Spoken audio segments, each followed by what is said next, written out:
Welcome back to News Now, where we have more global coverage for you. Pope Francis continuing his Poland visit today with an incident causing major concern and making the rounds on social media. It comes ahead of his scheduled visit to Auschwitz tomorrow, the Holocaust death camp where at least 1.1 million people were killed. The i24 News desk has more on the visit. Pope Francis continues his historic visit to Poland, but a minor incident caused the hearts of thousands of his followers to miss a beat. During his visit to an open altar to celebrate Poland's holiest shrine, Pope Francis missed a step and stumbled. However, officials in the Catholic Church said 79-year-old Francis is well. Despite the fact that at the beginning of the Mass the Holy Father tripped on a step, which he might have not noticed when he closed his eyes, he is in good shape because he didn't even mention in one sentence that he needs anything, and the sermon, which spontaneously lasted pretty long, proves that the Holy Father is strong. Thousands of thrilled pilgrims came to watch the pontiff as he toured the city of Krakow and prayed before the iconic Black Madonna. I think that we have wished for this kind of preacher, this kind of pope for many years. And I think that with what he says, he totally reaches the youth, but not only, all the people who listen. Praise God for a man like this. On his first day, Pope Francis was welcomed by the Polish president. Francis urged the Polish government, who's known for its hawkish approach towards migrants, to help and ease the suffering of the refugees. At the same time, new forms of exchange and cooperation need to be developed at the international level in order to resolve the conflicts and wars that force so many people to leave their homes and their native lands. Pope Francis is also scheduled to visit the Auschwitz extermination camp, where hundreds of thousands of Jews were killed during the Holocaust. This may be another crucial test for the pontiff, who will have to confront the dark history of Poland and the Catholic Church in one of the biggest tragedies in history. We move to France, where investigators have formally identified the second jihadist who attacked a church and killed a priest. 19-year-old Abdelmalik Petitjean, who was known to authorities after having tried to travel to Syria. i24 News' Danny Swibel with more on the French investigation. Prosecutors in France have identified the second man involved in the killing of a Catholic priest, Father Jacques Hamel, in a Normandy church on Tuesday as 19-year-old Abdelmalik Petitjean. Security services say a file had been opened on Petitjean for suspected links to Islamic militants and concerns he had been radicalized. He and the other attacker, Adel Kermiche, who appeared in a video pledging allegiance to the Islamic State, were shot dead by police outside the church. Peace be upon you. Thank God, and peace be upon our Prophet Muhammad. Peace be upon us, who pledged alliance to the Emir of believers, Islamic State leader Abu Bakr al-Baghdadi al-Husseini. God is a witness to what I'm saying. Thank God. God is the greatest. Hundreds of people, including French President François Hollande and several politicians, attended a mass in tribute of Father Jacques Hamel. It was a very beautiful tribute. The Cardinal's sermon was very moving. He spoke of hope. He also spoke of forgiveness towards the authors of this attack, and honestly, it was very rich.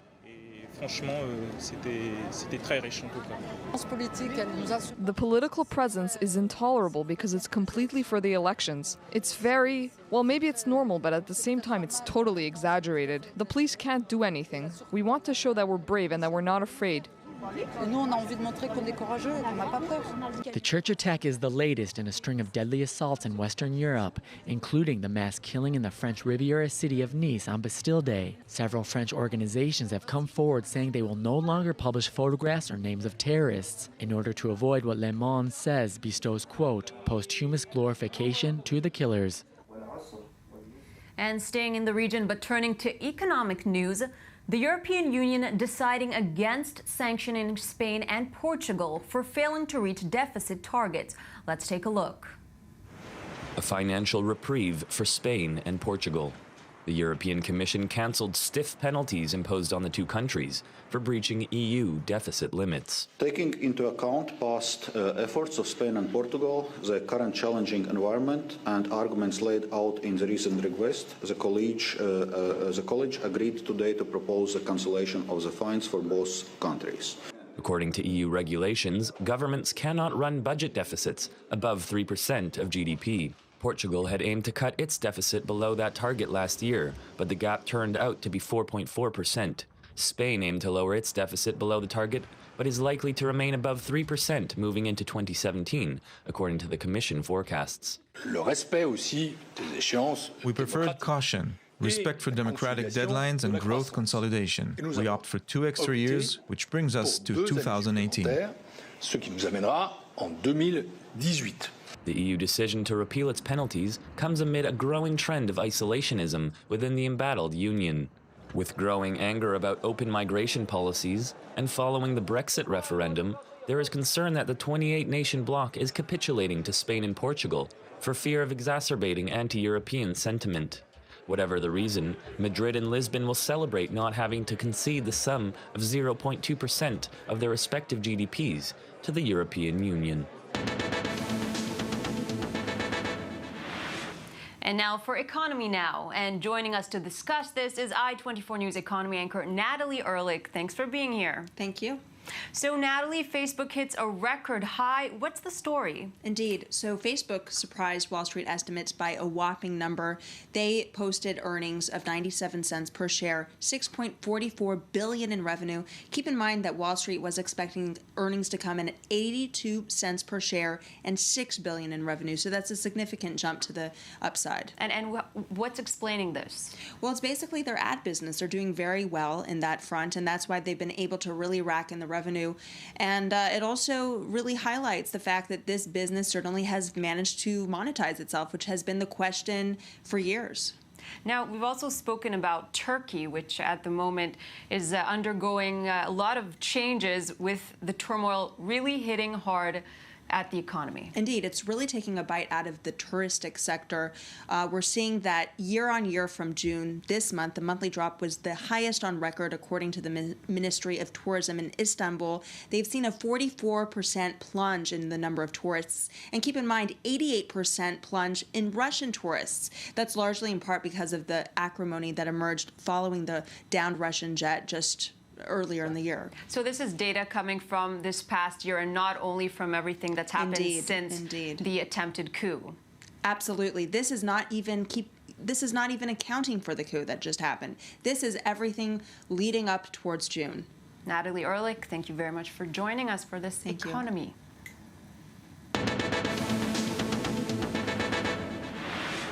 Moving now to health news. At least 4 cases of the Zika virus unrelated to travel have been recorded in Florida, raising the possibility of a local transmission in the continental United States.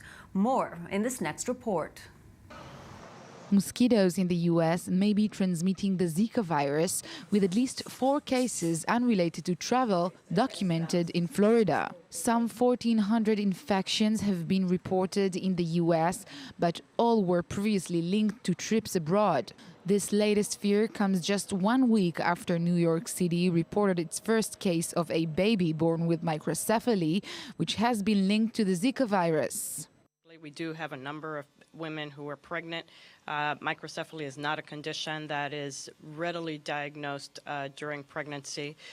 This, as Dr. Bassett indicated, this is sadly not unexpected, and we expect that there will be more cases as the season continues. For most people, Zika causes only mild illness, but it is dangerous for pregnant women and is believed to cause microcephaly, a disease marked by small head size that can lead to severe developmental problems in babies. According to the U.S. Center for Disease Control and Prevention, there have now been 12 confirmed cases of babies born with microcephaly in the United States, and more than 400 pregnant women in the continental U.S. have evidence of Zika infection.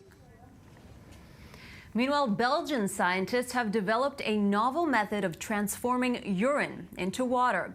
That's right, a team of scientists at Ghent University say they have created a machine that turns urine into drinkable water and fertilizer using solar energy, a technique which could be applied in rural areas and developing countries. And we're joined by Sébastien Dirissé, a researcher at the University of Ghent. Good evening. Good evening. And thank you for joining us. So tell us, how did this idea come about?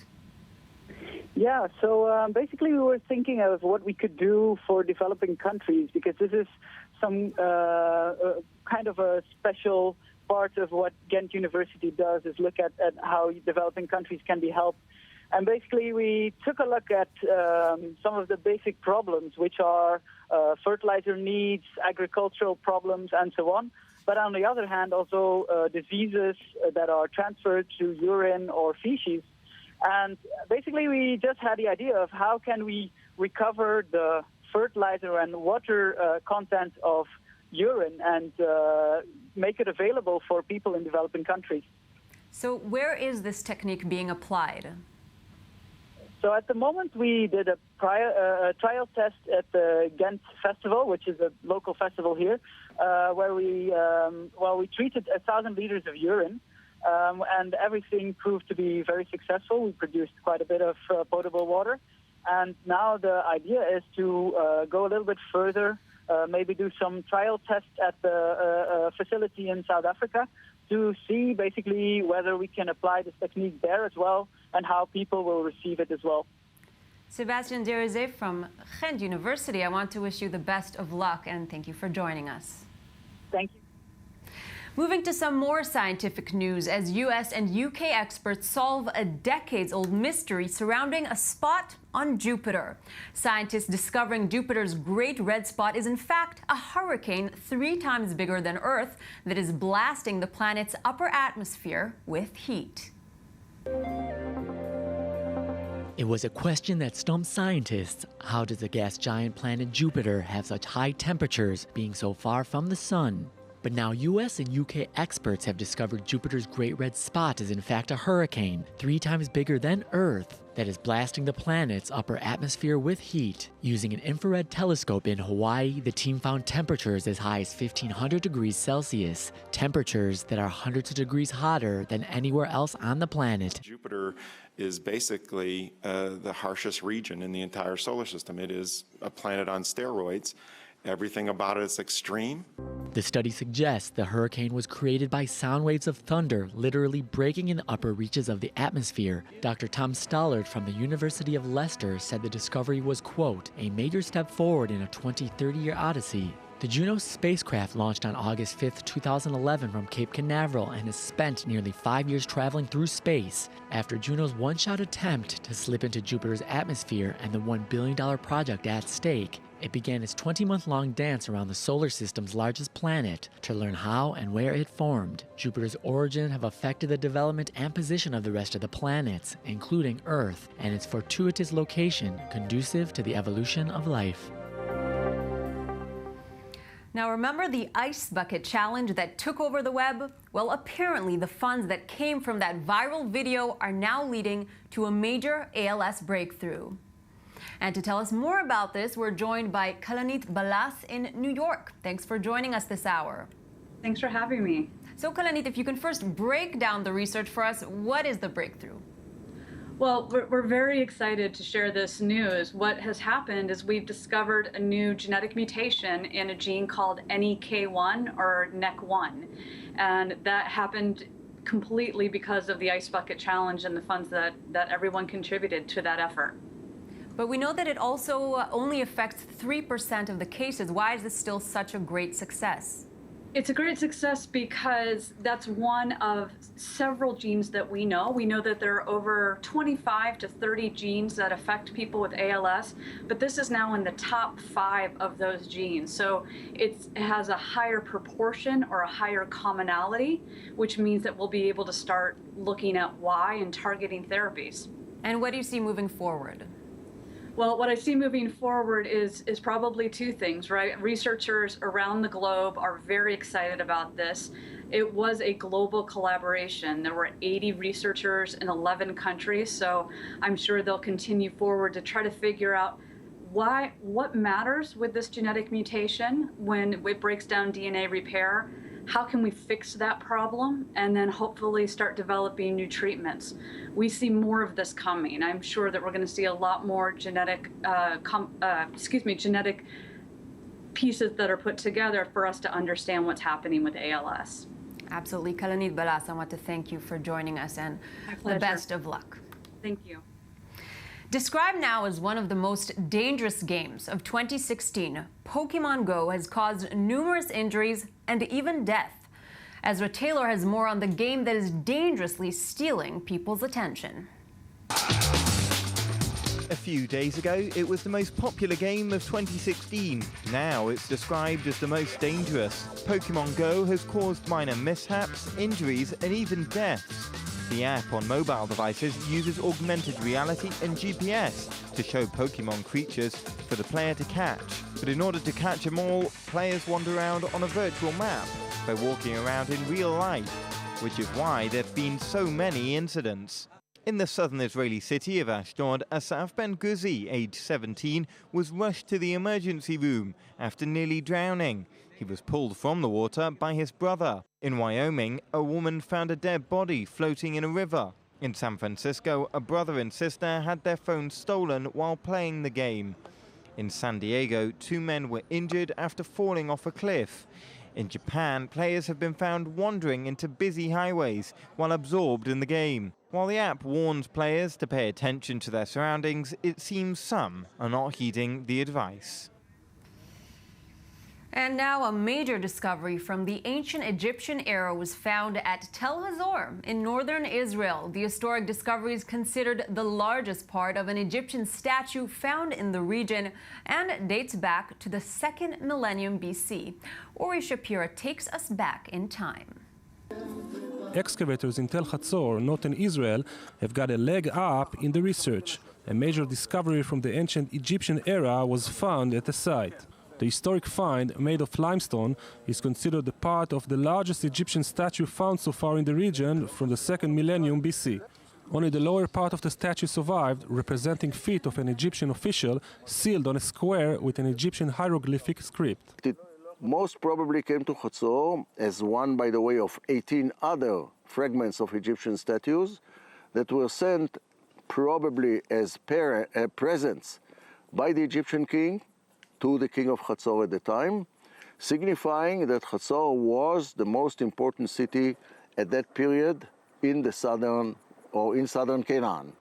3 years ago, another magnificent artifact depicting a part of an ancient Egyptian king sphinx was unveiled at the same site. Researchers say these findings are associated with the New Kingdom era of ancient Egypt of the 19th century BC, a time when Hazor did not yet exist. This gives the discoveries an even greater significance since they were Egyptian antiquities at the time they were sent to Hazor. Tel Hazor is considered one of the largest and most significant sites of biblical era. At its peak, it had a population of 20,000 people, a metropolis of ancient times. We know from the biblical record that Hazor was the head of all those kingdoms. It ruled probably all this land. The king of Hazor ruled this land. However, the late Iron Age saw the downfall of Hazor.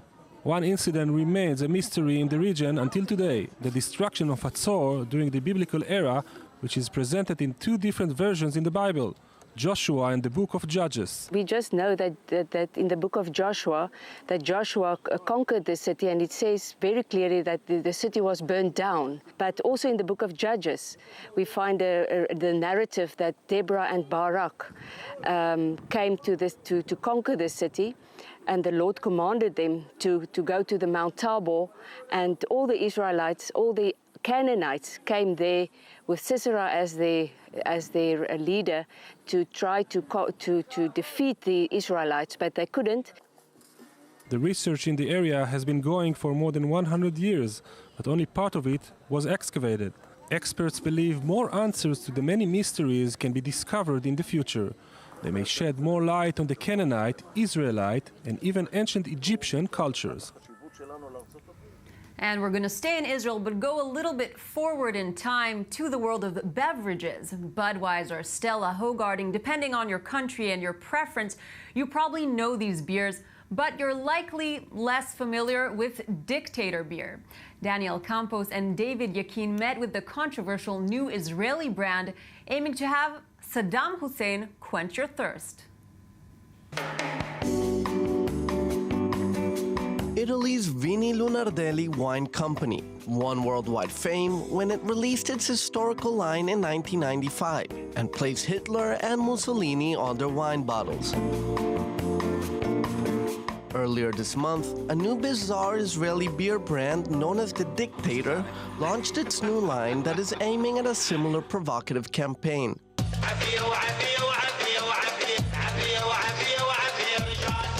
Orientalist, or is it a parody on Orientalism?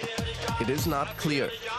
Bottles bearing the image of a V for Vendetta Guy Fawkes masked character, Russian communist leader Vladimir Ilyich Lenin, and even the late Iraqi dictator Saddam Hussein. We don't really praise dictators. We want to propose a new kind of dictatorship, which is right, tasty, and worthy to the most enlightened democracy in the Middle East, as we like to call ourselves. Young entrepreneur Yotam Baraz founded the brand in 2013. The Dictator's bottles used to be less explicit, showing only dark silhouettes.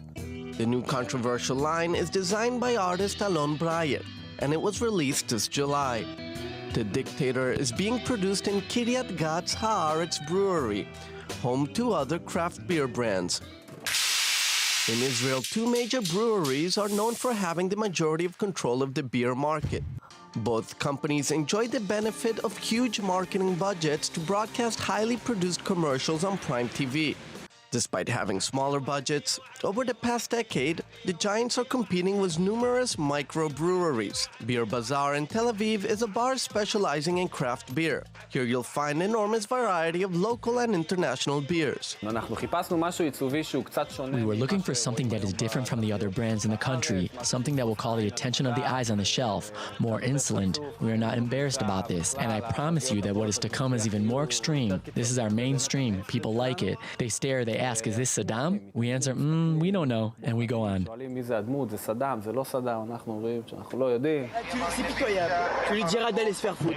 Controversial campaigns can be a key strategy to popularizing a small beer brand, as Shapiro Beer discovered. In 2011, they hired director Vanya Heyman to create an online series of 10-second violent beer bottle throwing commercials. In Israel, campaigns can be edgy, but still there are boundaries the craft beer industry is not ready to cross. Still, the line we are not ready to cross has to do with Israel and the Jewish people. There is this famous German dictator who we won't be putting on our bottles. It's still too fresh and too connected to the Jewish people, no matter how much noise it may make. And business will always go before politics. It's also possible that we won't be putting any living individuals on our bottles, especially leaders from our country. We don't want problems. Gaddafi, the Shah, Idi Amin, we will have to wait and see who is next, and if censorship will come along. When politics meets alcohol, which brings us now to art. He is one of the most famous artists in the world, known for his criticism of China and its stifling of political dissidents. And now we can get a peek into Ai Weiwei's time in a Chinese prison thanks to a captivating new exhibition in Spain. i24 News' Maya Margit takes a look. A fascinating glimpse into the Chinese prison system. 5 years ago, Ai Weiwei, one of the world's most high-profile artists and a vocal critic of Beijing, spent 81 days in a Chinese jail. And now his harrowing experience is on display as part of a 6-part installation titled Sacred at the cathedral in the Spanish city of Cuenca. Ai Weiwei is the artist of our century. He's really the artist that manages to break all the limits of art and transform it into a form of worldwide communication. The real success of Ai Weiwei's work is to be able to transmit it to everyone and to have a global sense of art as no one has ever done, but also as art as a message, and he is trying to draw attention to issues of human rights. 6 large iron boxes containing fiberglass model recreations of the artist's cell show his prison routine. Viewers are forced to look through a peephole to catch a glimpse of the ominous scenes inside. The exhibition is part of a series of events taking place across Spain to mark the 400th anniversary of the death of celebrated Spanish writer Miguel de Cervantes, who wrote Don Quixote. The key word of this exhibition is freedom. Freedom is what unifies through centuries two figures like Miguel de Cervantes and Ai Weiwei, each one with their own art. This is the unifying thread, the loss of freedom and its recovery. I has criticized this country's human rights record on several occasions, leading to a backlash from Chinese authorities. In 2011, Beijing confiscated his passport, returning it only in July last year. And that wraps up our hour's news coverage. For anything else and to join the conversation, you can find us online, i24news.tv, and you can follow us on social media. That's Facebook and Twitter. We'll be back here Sunday night with News Now. Thank you for watching and being here with us.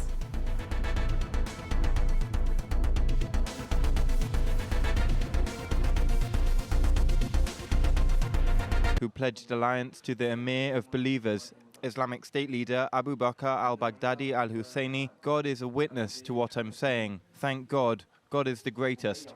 Hundreds of people, including French President François Hollande and several politicians, attended a mass in tribute of Father Jacques Hamel. It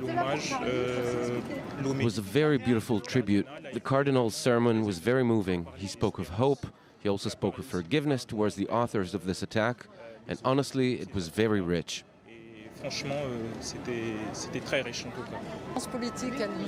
political presence is intolerable because it's completely for the elections. It's very, well, maybe it's normal, but at the same time, it's totally exaggerated. The police can't do anything. We want to show that we're brave and that Despite the fact that at the beginning of the Mass, the Holy Father tripped on a step, which he might have not noticed when he closed his eyes, he is in good shape because he didn't even mention in one sentence that he needs anything. And the sermon, which spontaneously lasted pretty long, proves that the Holy Father is strong. Thousands of thrilled pilgrims came to watch the pontiff as he toured the city of Krakow and prayed before the iconic Black Madonna. I think that we have wished for this kind of preacher, this kind of pope for many years. And I think that with what he says, he totally reaches the youth, but not only, all the people who listen. Praise God for a man like this. On his first day, Pope Francis was welcomed by the Polish president. Francis urged the Polish government, who is known for its hawkish approach towards migrants, to help and ease the suffering of the refugees. At the same time, new forms of exchange and cooperation need to be developed at the international level in order to resolve the conflicts and wars that force so many people to leave their homes and their native lands. Pope Francis is also scheduled to visit the Auschwitz extermination camp, where hundreds of thousands of Jews were killed during the Holocaust. This may be another crucial test for the pontiff, who will have to confront the dark history of Poland and the Catholic Church in one of the biggest tragedies in history. We move to France, where investigators have formally identified the second jihadist who attacked a church and killed a priest. 19-year-old Abdelmalik Petitjean, who was known to authorities after having tried to travel to Syria. i24 News' Danny Swibel with more on the French investigation. Prosecutors in France have identified the second man involved in the killing of a Catholic priest, Father Jacques Hamel, in a Normandy church on Tuesday as 19-year-old Abdelmalik Petitjean. Security services say a file had been opened on Petitjean for suspected links to Islamic militants and concerns he had been radicalized. He and the other attacker, Adel Kermiche, who appeared in a video pledging allegiance to the Islamic State, were shot dead by police outside the church. Peace be upon you. Thank God, and peace be upon our Prophet Muhammad. Peace be upon us. Welcome back to News Now, where we have more global coverage for you.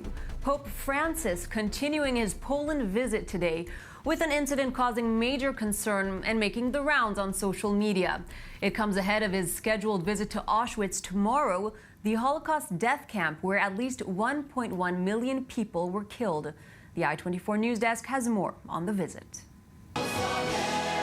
Pope Francis continues his historic visit to Poland, but a minor incident caused the hearts of thousands of his followers to miss a beat. During his visit to an open altar to celebrate Poland's holiest shrine, Pope Francis missed a step and stumbled. However, officials in the Catholic Church said 79-year-old Francis is well.